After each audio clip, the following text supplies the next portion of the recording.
And here we go.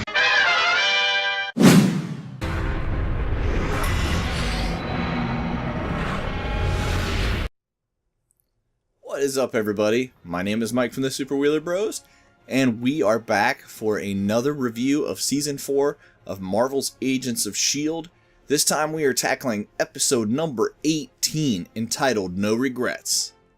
Wow, this episode was really, really good. Awesome.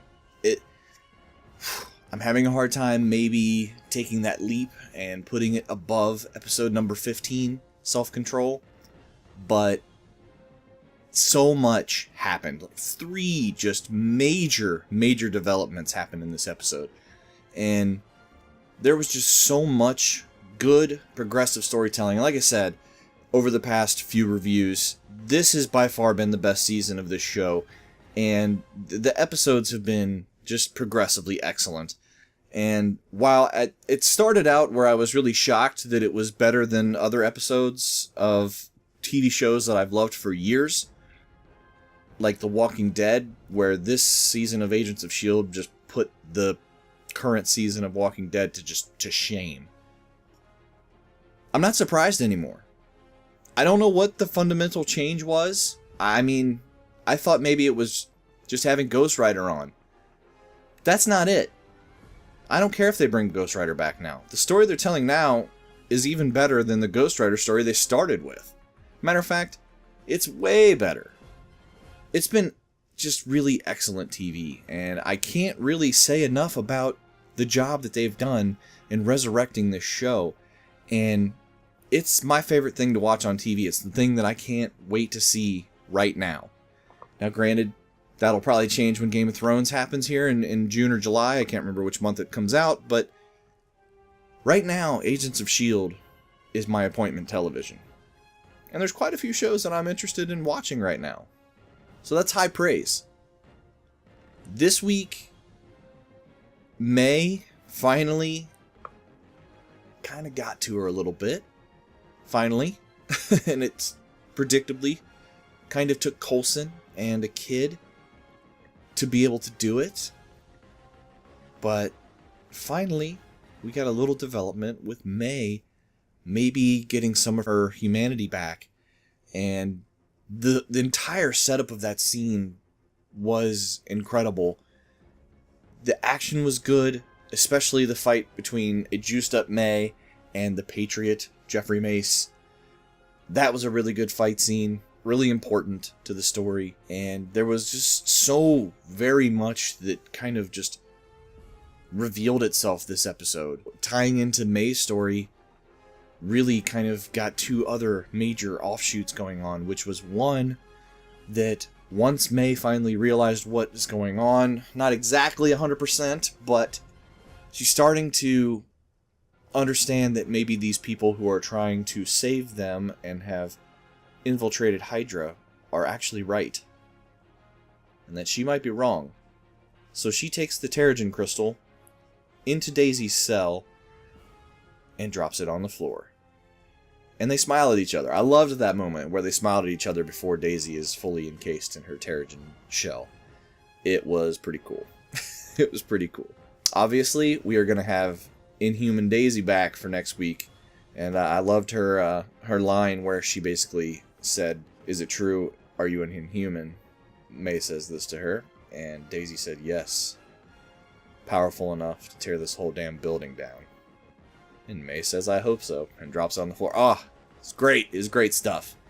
The other major development off of May this week was Mace. There's just so much interesting things that happen there, and that's a character that really started off kind of blasé, not really doing it for me, and his send-off, which is what ended up happening last night, was really actually pretty touching.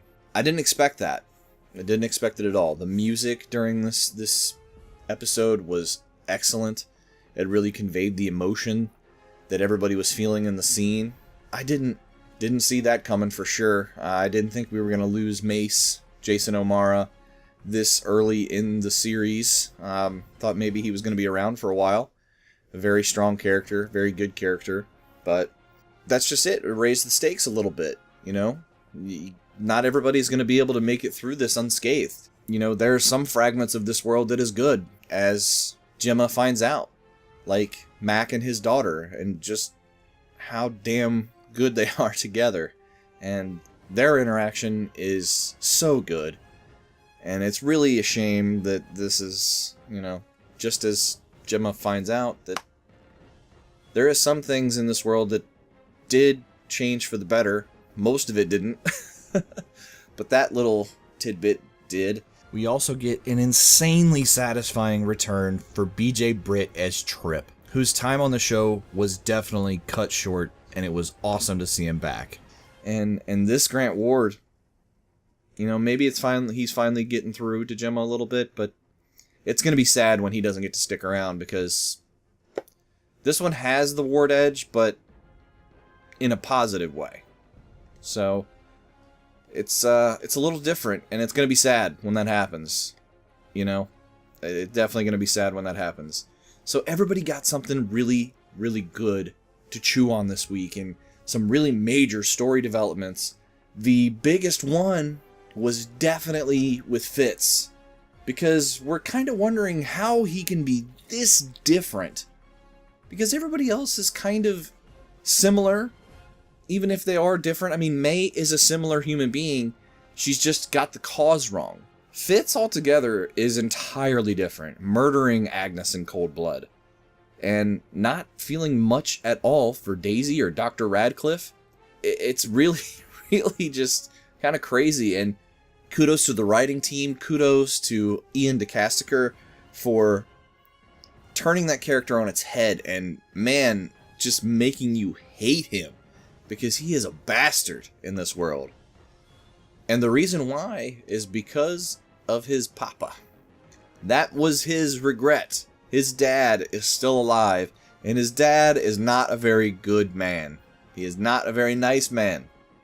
And Fitz's dad is played by David O'Hara, alum from Braveheart and Harry Potter, and he is very, very good in this episode. Very stern, very straight, and you can see where his uncompromising attitude really rubs off on Fitz.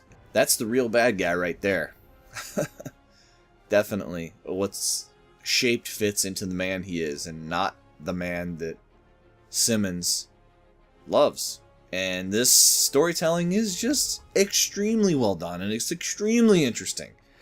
And each week, it ramps it up another notch. It's fantastic.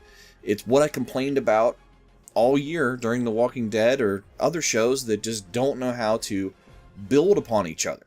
And this is doing it so well. And I can't say enough about this episode of Agents of S.H.I.E.L.D. It's fantastic. There's also a little point in there where Radcliffe and Daisy, after having been each tortured, have a discussion about the back door that Ada might not know about. Maybe they found a way to get out. We'll see what happens.